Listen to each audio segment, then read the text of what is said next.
মৌমাছির মতো কোরআন যেখানে, আকাশের অবস্থা খারাপ হোক, হরতাল হোক, বাধা হোক, সন্ত্রাস হোক, মাহফিলের কোরআন পাগল লোকদেরকে, রাসূলের আশেক লোকদেরকে, ইসলামের জন্য নিবেদিত প্রাণ মুসলমান নরনারীকে কোন অবস্থাতেই এ মাহফিল থেকে কেউ বাধা দিয়ে রুখতে পারেনি, পারবেও না।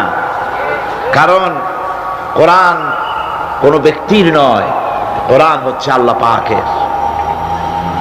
আপনারা যারা এই মাহফিল এসেছেন, বুখারী শরীফের হাদিস এসছে, আল্লাহ পাকের কিছু কিছু ফেরেশতারা তারা শুধু রাস্তায় রাস্তায় ঘোরে, গ্রামে গঞ্জে ঘোরে, তাদের কাজই হলো ঘোরা। ঘুরতে ঘুরতে যখন তারা দেখেন কোন জায়গায় কিছু লোক বসে গেছে এবং আল্লাহ পাকের জিকির করছে, আল্লাহর কোরআনের আলোচনা করছে, তখন এক ফেরেশতা আর এক ফেরেশতাকে ডেকে বলে, তোমরা যে কারণে ঘুরছো আসো। সেই লোকগুলি পেয়ে গেছে। ফেরেশতারা মাহফিলের চতুর্দিকে দাঁড়ায় যায়, গায়ে গায়ে মিশে, হাত্তাকে পৃথিবীর মাটি থেকে আকাশ পর্যন্ত আল্লাহর রহমতের বৃষ্টি অবতীর্ণ হতে থাকে সেখানে। আল্লাহ পাক সবকিছু জানা সত্ত্বেও ওই ফেরেশতাদেরকে প্রশ্ন করেন, ফেরেশতারা এই লোকগুলি এখানে বসে আছে কেন, তারা কি বলছে? ফেরেশতারা বলে, রব্বুল আলামিন তোমারই বান্দাগুলি তোমার বিরাটত্ব, তোমার মহানত্ব বর্ণনা করছে, তোমার পবিত্রতা ঘোষণা করছে, তোমার শুকরিয়া আদায় করতেছে, জিকির আজগার করতেছে। আল্লাহ পাক প্রশ্ন করেন, ও ফেরেশতারা তারা কি আমাকে দেখেছে নাকি? ফেরেশতারা জবাব দেন, না রব্বুল আলামিন তোমাকে তারা দেখে নাই। আল্লাহ পাক বলেন, যদি আমারে তারা দেখতো তাহলে কি হতো? ফেরেশতারা বলেন, রব্বুল আলামিন তোমার বান্দাগুলি তোমাকে পাওয়ার জন্য আরো বেশি জিকির করত, আরো বেশি ফিকির করত, আরো বেশি প্রশংসা করত, আরো বেশি তাসবিহ পড়ত। আল্লাহ পাক প্রশ্ন করেন, ও ফেরেশতারা আমার এই বান্দাগুলি আমার কাছে কি চায়? ফেরেশতারা বলে, রব্বুল আলামিন তোমার বান্দাগুলি তোমার কাছে জান্নাত কামনা করে, বেহেশত চায়। আল্লাহ পাক বলেন, ফেরেশতারা তারা কি আমার বেহেশত দেখেছে? ফেরেশতারা বলেন, আয় আল্লাহ তোমার জাতের কসম তারা তোমার জান্নাত দেখে নাই। আল্লাহ পাক প্রশ্ন করেন, যদি তা দেখতো তাহলে কি হতো? ফেরেশতারা বলে, রব্বুল আলামিন তাহলে ওই জান্নাত পাওয়ার জন্য তারা প্রতিযোগিতা করত। আল্লাহ পাক এরপরে প্রশ্ন করেন, ফেরেশতারা আমার এই বান্দাগুলি কিসের থেকে আমার কাছে আশ্রয় চায়, কান্দে কেন? ফেরেশতারা বলেন, রব্বুল আলামিন তোমার বান্দারা তোমার জাহান্নামের আগুন থেকে মুক্তি চায়। আল্লাহ পাক প্রশ্ন করেন, ও আমার ফেরেশতারা তারা কি আমার জাহান্নাম দেখেছে নাকি? ফেরেশতারা বলে, রব্বুল আলামিন তোমার জাতির কসম করে বলি ওরা তোমার জাহান্নাম দেখে নাই। আল্লাহ পাক বলেন, যদি তা দেখতো তাহলে কি হতো? ফেরেশতারা বলে, রব্বুল আলামিন তোমার জাহান্নাম দেখলে তারা এই জাহান্নাম থেকে বেশি করে ভাগতো, এই জাহান্নাম থেকে পানা চাওয়ার জন্য, পরিত্রাণ পাওয়ার জন্য আরো বেশি করে কাঁদতো। আল্লাহ পাক বলেন, ও আমার ফেরেশতারা আমার এই বান্দাগুলি আমাকে দেখে নাই, আমার বেহেশত দেখে নাই, আমার দোজখ দেখে নাই। না দেখে কোরআন হাদিসের কথা বিশ্বাস করে এভাবে কাঁদতেছে। তোমরা সাক্ষী থাকো, ওই মজলিসে উপস্থিত সমস্ত লোকগুলিকে আমি রব্বুল আলামিন মাফ করে দিলাম। তোমরা সাক্ষী থাকো, সকলকে ক্ষমা করে দিলাম। একজন ফেরেশতা তখন দাঁড়াবেন, একজন ফেরেশতা দাঁড়িয়ে বলবে, আয় আল্লাহ তুমি সবাইকে মাফ করে দিলে ঠিক আছে, কিন্তু অমুক, নাম নিয়ে বলবে, অমুক সে তো কোরআন শুনতে আসে নাই, সে তো জিকির করতে আসে নাই, সে তো জিকিরের মাহফিলের উদ্দেশ্যে, কোরআনের মাহফিলের উদ্দেশ্যে আসে নাই, সে আসতেছিল এমনি এমনি আসছিল নিজস্ব কাজে। কিছু লোক দাঁড়ানো আছে, বসে আছে দেখে সেও দাঁড়ায় গেল, তারও তুমি মাফ করলে। বুখারী শরীফের হাদিসের মধ্যে লেখা রয়েছে, নবীজি বলছেন, আল্লাহ রাব্বুল আলামিন সঙ্গে সঙ্গে ঘোষণা করেন, ফেরেশতারা শুনে রাখো, এই মাহফিল সমূহে, আমার জিকিরের মাহফিলে আমার কোরআনের মাহফিলে যারা আসে কোনোদিন তারা হতভাগ্য হয় না, কোনোদিন হতভাগ্য হয় না। যারাই আসে সকলকে ক্ষমা করে দেওয়া হয়। সুবহানাল্লাহ। কোরআনে কারীমের সে আযীম মাহফিলে আপনারা উপস্থিত হয়েছেন। এই কোরআনের প্রভাবে, এই কোরআনের বরকতে সমৃদ্ধশালী, ভীতিহীন, সন্ত্রাসমুক্ত একটি সুন্দর সমাজ বিনির্মাণে রাসূল করিম সাল্লাল্লাহু আলাইহি ওয়াসাল্লাম সক্ষম হয়েছিলেন এই কোরআনের কারণে। কিসের কারণে? সকলে বলেন কিসের কারণে? এই কোরআনের বিধানের কারণেই এটা সম্ভব হয়েছিল। মানুষ দরজা খুলে ঘুমাবার সুযোগ পেয়েছিল। আজ কি দেশে ঘরের দরজা খুলে ঘুমাবার সুযোগ আছে? নাই।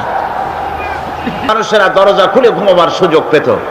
চুরি ডাকাতি বন্ধ হয়েছে, শ্রমিক তার শ্রমের ন্যায্য পাওনা পেয়েছে, কৃষক তাদের উৎপাদিত পণ্যের সঠিক দাম পেয়েছে, নাগরিক বৃন্দ তাদের রক্ত এবং সম্পদের নিরাপত্তা লাভ করেছে। এ কথাগুলি কি গল্প না বাস্তব? গল্প না বাস্তব? এটি ছিল বাস্তব। রাসূল করিম সাল্লাল্লাহু আলাইহি ওয়াসাল্লাম করেছিলেন কোরআন দিয়ে। কারণ কোরআন হচ্ছে সংবিধান। কোরআন কি? সংবিধান। সবগুলি রাষ্ট্রে লিখিত অলিখিত সংবিধান আছে। আমাদের দেশেও একটা সংবিধান আছে, আছে না? আমাদের দেশের সংবিধানের বয়স কত? 26 বছর কি 25 বছর বয়স হয়েছে সংবিধানের। সংবিধান আমাদের দেশে যেটা আছে, এই সংবিধানের কোনো পরিবর্তন হয়েছে নাকি হয় নাই? কতবার হয়েছে? মোট 13 বার সংবিধান পরিবর্তন হয়েছে, অ্যামেন্ডমেন্ট এসেছে, সংশোধন করা হয়েছে। ভবিষ্যতে আর হবে না। জি হবে, অপেক্ষা থাকুন, ওয়েট এন্ড সি কতবার হয় তাই দেখুন। কিন্তু আল্লাহ পাকের সংবিধান, যার নাম কোরআন, এই সংবিধানের নাম কি? কোরআন। নাজিল হয়েছে কত বছর? 1400 বছর। কোরআনে কারীম অবতীর্ণ হলো পৃথিবীর বুকে। আজ পর্যন্ত কোরআনে কারীমের কোন অ্যামেন্ডমেন্ট আসে নাই। পৃথিবীর কোন মানুষ বলতে পারে নাই কোরআনের এই আইনটি বর্তমান যুগে চলতে পারে না, এটাকে পরিবর্তন করা হোক। আমি নতুন করে একটা সুন্দর বানাইছি, কোরআনের চাইতে ভালো, সেটারে ঢুকানো হোক। বলতে পেরেছে?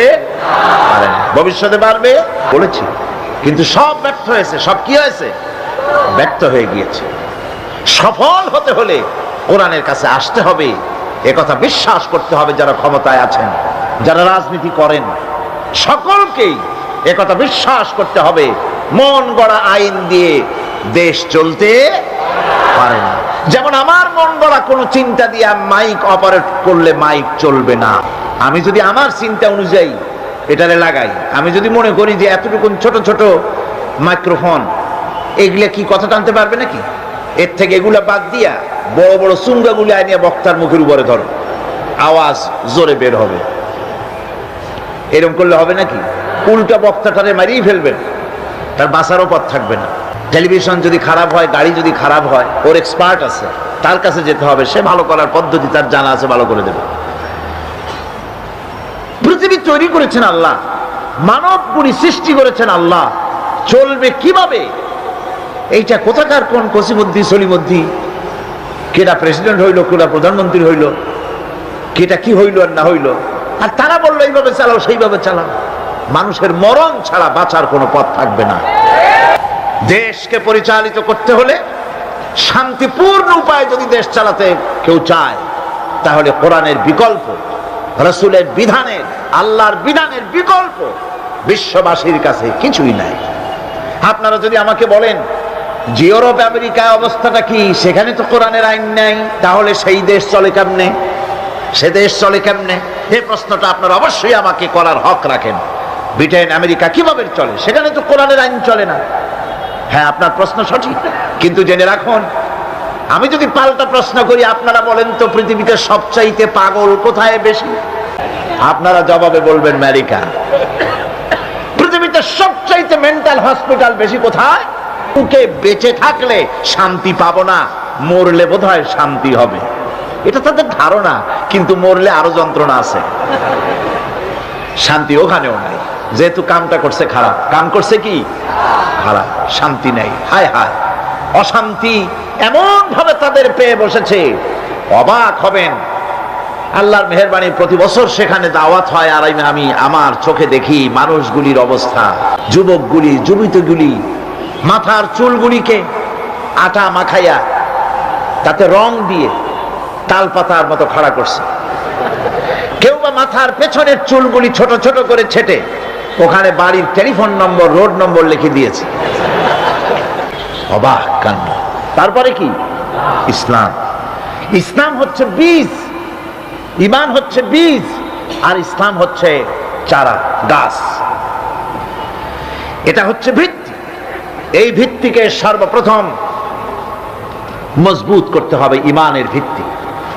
ঈমানের ভিত্তি দুনিয়ায় ঈমানের আহ্বান জানাবার জন্যই আল্লাহ রাব্বুল আলামিন সমস্ত নবী এবং রাসূলদেরকে পৃথিবীতে পাঠিয়েছেন ঈমানের আহ্বানের জন্য। দুনিয়ার সমস্ত নবীদের দাওয়াত ছিল ঈমানের দাওয়াত।